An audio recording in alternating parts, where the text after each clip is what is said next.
It's an organization well known and revered for its Good Samaritan work on the continent especially.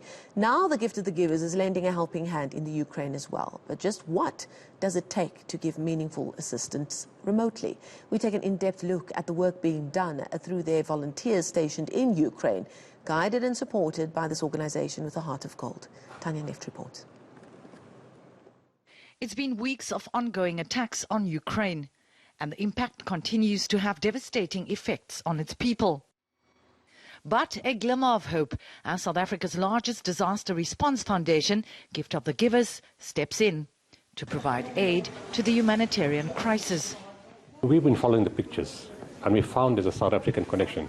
But in spite of that, when we see disasters all over the world and we see there's an outcry and a huge need, Gift of the Givers gets involved. And Ukraine was no different. We've been involved in 44 other countries before that. What added value or added an additional dimension was a South African gentleman called us and said his wife is Ukrainian, and then we realized how many South Africans are related to Ukraine and how many students are there, and how many African students are there. And this became a very continental sort of relationship. And that just spurred us on to get involved. And we said, we cannot leave this alone. The foundation has joined hands with the Ukraine Association of South Africa. Together, they're remotely facilitating getting various supplies, including food and medicines, to various cities and hotspots in the country. We would like to focus on Sumy region because situation is very bad there, Kharkiv, Kherson, and also Izium, Odessa region.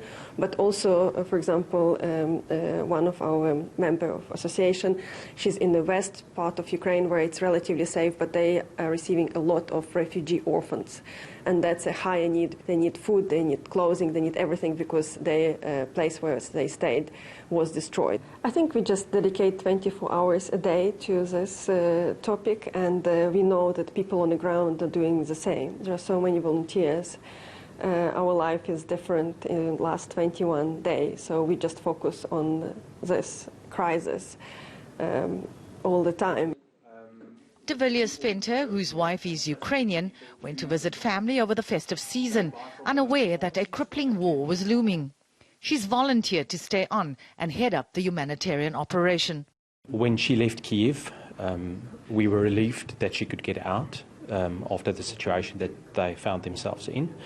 And after a week, she said to me, you know what, Div, I cannot just sit and watch how everything goes to shambles in my country. We need to do something. I would like to get actively involved. I'm extremely proud of her bravery, to reach out to people in these cities which are basically completely destroyed, So she's a small, tiny woman, and she's making a huge, big difference in her country at the moment. With the ongoing unrest, the Gift of the Giver says that together with their partnerships, they can only hope to grow their reach in providing the lifeline Ukrainians need. Tanya Nefdt, Cape Town.